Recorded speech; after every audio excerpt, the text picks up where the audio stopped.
Aujourd'hui, on reçoit Amadouba, cofondateur de Bouscapé, et ouais, le gros média. Premier média urbain en France. C'est combien déjà? C'est 1,6 million, je crois, d'abonnés ici même sur YouTube. Et 2 millions de visites uniques par mois sur leur site internet, donc du lourd. Alors voilà, vous l'aurez compris, on va vous donner pas mal de tips sur comment tu lances ton média, de 0 € à ce que c'est devenu aujourd'hui, les tips, un peu tout ça. Exactement. Mais avant ça, abonnez-vous à notre chaîne YouTube, très important. On a besoin que vous vous abonniez pour pouvoir être au courant des prochains épisodes. Ça coûte rien, c'est juste un bouton. Abonnez-vous, partagez l'épisode, ça fera plaisir aux autres aussi et à nous. Et voilà, c'est parti. Ciao. Salut à tous, bienvenue dans un nouvel épisode de Lucky Day. Aujourd'hui, je suis avec Bakang. Yo. Et on reçoit Amadou Ba, le cofondateur de Bouscapé, pour ceux qui connaissent ou qui ne connaissent pas. Merci d'être avec nous aujourd'hui. Merci pour l'invitation. Ouais, c'est plaisir de t'avoir aujourd'hui. Je vais te laisser présenter Bouscapé assez rapidement. Ensuite, on va aller directement dans le sujet qui nous intéresse. Dans le vif. C'est comment on monte un média, comment on le fait grossir, qu'est-ce qu'il faut prendre en compte, toute la trajectoire de Bouscapé. Ok. Donc Bouscapé, c'est un média urbain. À la base, c'est un média rap. L'ADN et les rap. C'est un pure player qu'on a créé en 2005 avec mes associés, Fif et Alexis. Et l'idée, Fif de Bouscapé. Fif de Bouscapé, qui est mon ami d'enfance. Tu vois, nous, on se connaît, on était au collège ensemble. On se connaît depuis qu'on a 12-13 ans. Mais il est plus vieux que toi, non? Non, je suis plus vieux que lui. Ah ouais? J'ai un an de plus que lui, ouais. Ok. Ouais, j'ai un an de plus que lui. Et du coup, nous, on a créé ce média-là en 2005. Ouais. L'idée, c'était vraiment d'allier nos deux passions qui étaient la vidéo et le rap. À la base, on voulait créer un DVD, tu vois, faire un truc en mode docu, etc. Smack DVD, tu te rappelles de ça ou pas? Ouais, je me rappelle. Mais du coup, on n'avait pas les moyens. Et après, on s'est rapproché d'Alexis, qui est notre troisième associé, qui lui était un geek et qui touchait bien Internet, etc. Et là, Ouais. on a créé la plateforme. On a créé le média Bouscapé et petit à petit, c'est devenu ce que c'est aujourd'hui. Ok. C'est combien d'écoutes pour que les gens puissent un peu situer Qu'est-ce que c'est Bouscapé, quelques aujourd'hui, chiffres? C'est environ 2 millions de visites sur le site par mois. Ouais. Sur les réseaux sociaux, sur Instagram, on a 1,7 million d'abonnés.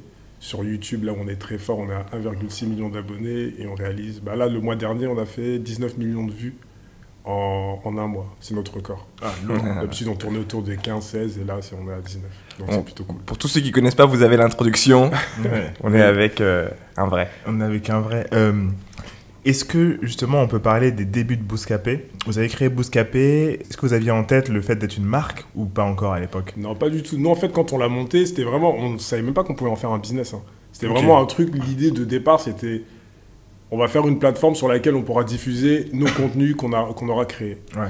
Et comme j'expliquais en off tout à l'heure, c'est arrivé un peu en opposition par rapport à Skyrock, mais sans qu'il y ait de... Skyrock, ils avaient déjà une plateforme, non? En fait, Skyrock, ça existait déjà, il y avait la radio. Hmm. Et Skyrock mettait en avant... En fait, tout passait par Skyrock. Ça veut Ouais, dire ouais. que demain, si jamais un artiste voulait réussir, il fallait forcément Sky, qu'il passe par ouais. Sky, etc. Et nous, on avait un peu cette frustration. On se disait qu'il y avait des artistes qui méritaient aussi d'avoir une certaine lumière, mais qui n'avaient pas forcément leur média, qui n'avaient pas leur plateforme où être diffusés. Et c'est là qu'on a créé Bouscapé et qu'on a commencé à mettre en avant tous ces talents-là. Mais sans réelle ambition au départ. Hein. C'était vraiment un truc de... C'était un kiff entre mecs qui kiffent le rap et qui kiffent la vidéo. C'était avant Génération? Eux, ils avaient d'abord ouais, c'est vrai, ils avaient d'abord la radio et après, Ouais. ils ont fait le site. Et puis nous, on a monté le média à 3 et c'est devenu ce que c'est devenu aujourd'hui. Hmm.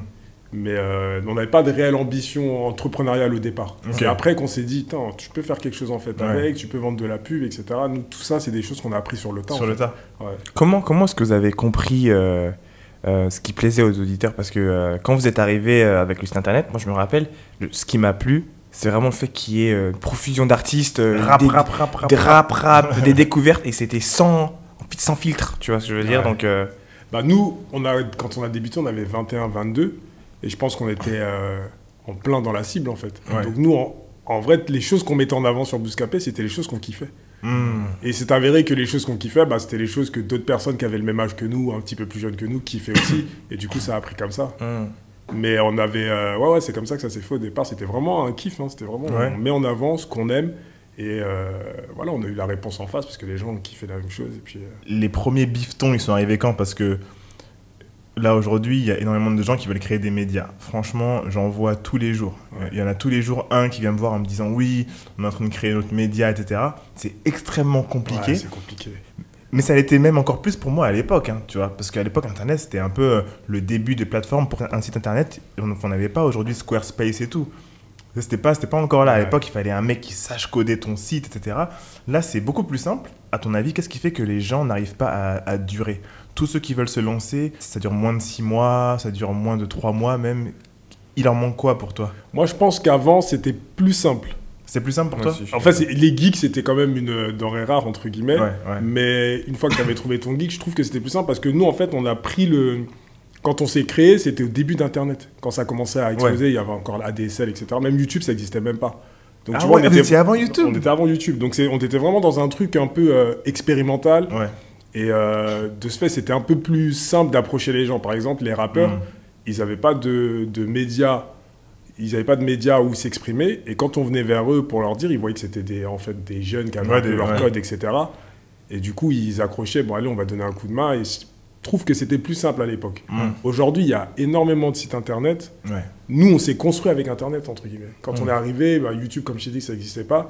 Et à chaque fois, on a pris le tournant. À chaque fois, on est monté en même temps qu'Internet s'est développé. Et en tout cas, moi, je pense la clé qui a fait qu'aujourd'hui, nous, en tout cas, on a réussi à durer, c'est qu'avant tout, on ne pensait pas du tout à l'argent quand on a commencé. Ouais, on était vraiment dans un truc de passionné. Viens, on fait le truc, on comptait pas les heures, etc. C'était vraiment un truc de passionné. Après, bien sûr, il fallait en vivre, tu vois, à un moment donné. Mais au bout de combien de temps c'est arrivé le hype? Est-ce que là, je quitte mon taf? Est-ce que... parce que là, il nous faut des rentrées d'argent, parce que prendre un mec qui développe, faire vos vidéos, au bout d'un moment, il faut un mec qui monte, si vous pouvez pas le monter, etc. Nous, on est resté à 3 pendant très longtemps. Ouais. Donc, comme on répartissait les tâches, faisait les interviews, on faisait les montages ensemble, etc. Okay. Et tu avais Alexis qui mettait en ligne.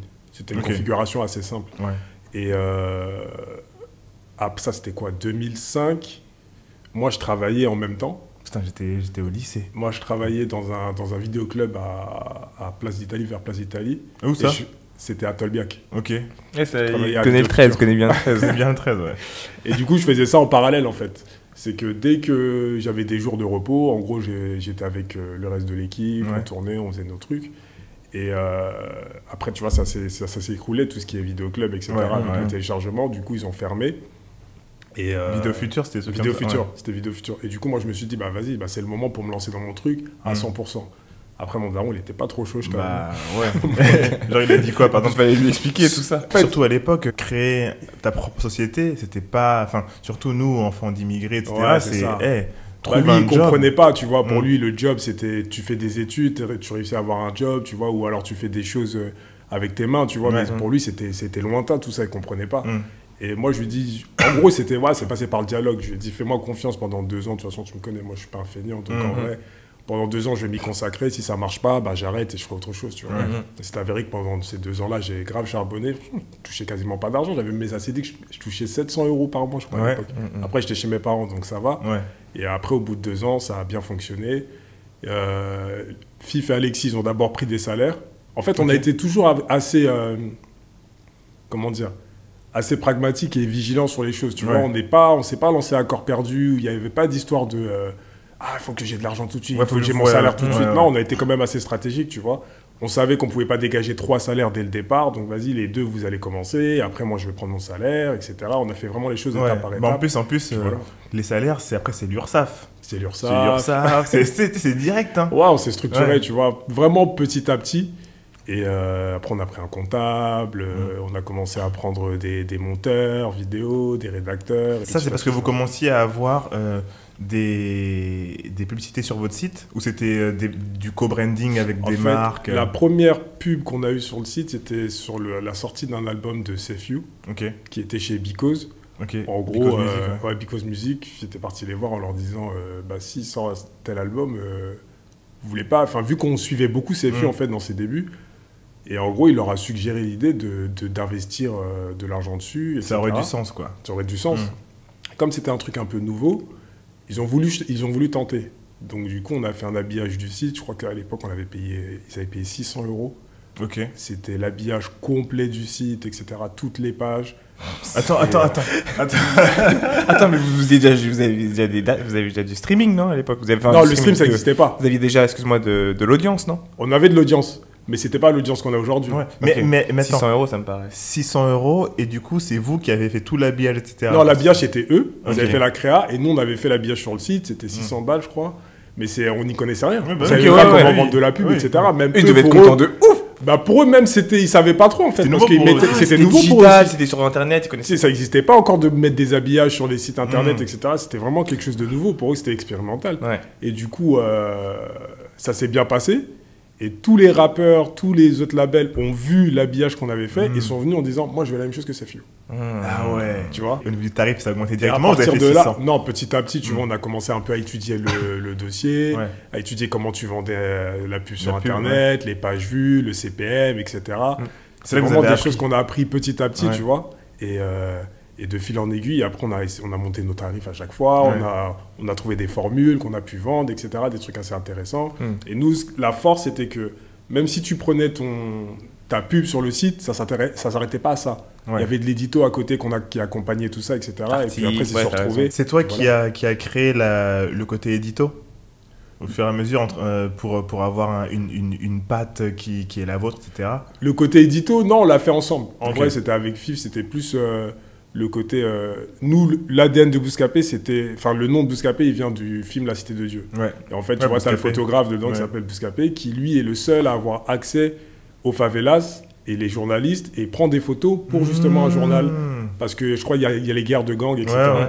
Et nous, l'idée, c'était ça. C'était de se dire, nous, on vient de là, en fait. Donc, en fait, les rappeurs, Vous avez les insights. Vous êtes on à a les l'intérieur, insights. ouais. Donc, en fait, nous, pour être proche des rappeurs et pour réussir à avoir un côté un peu intimiste, on peut le faire. Donc, nous, c'était ça l'idée. C'est pour ça que c'est venu l'idée de Bouscapé. Et en fait, la patte, c'était ça. C'était qu'on allait vraiment montrer l'envers du décor, l'artiste comme tu l'avais jamais vu, en fait.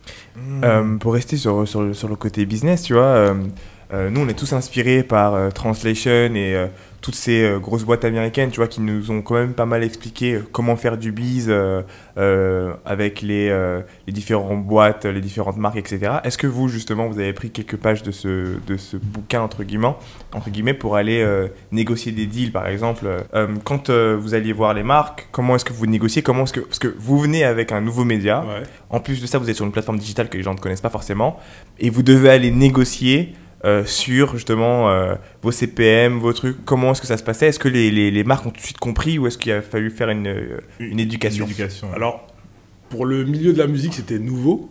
Donc, eux, tout ce qui est CPM, etc., c'est des choses qui étaient vraiment nouvelles pour eux. Donc, nous, on fonctionnait beaucoup par forfait. C'est qu'en gros, on avait un prix pour l'habillage, pour 5 jours, pour 3 jours. Quand on s'est bien mis dans le game du CPM, c'est quand on a eu des agences qui ont commencé à s'intéresser à nous. Ok. C'est-à-dire Ok. des agences qui étaient là pour promouvoir des films, genre Banlieue 13, ce genre de choses, qui parlaient à notre audience. Et quand ils sont venus à nous, c'était... voilà, combien de CPM, combien de pages vues vous pouvez nous vendre, etc. Ah, donc quel là, est le vous volume étiez et en tout. mode ah putain, il faut qu'on sache. Voilà, Faut et qu'on là, connaisse, du coup, de fil en aiguille, on a commencé à s'intéresser au truc. Je pense qu'on a mal vendu aussi un peu au départ, ce qui Oui, est t'es normal. obligé, Après, t'es obligé. t'apprends, tu Ouais. commences à maîtriser le truc, etc. Et petit à petit, tu t'étoffes ton offre et elle devient plus intéressante. Elle devient surtout plus adaptée aux personnes qui viennent à toi.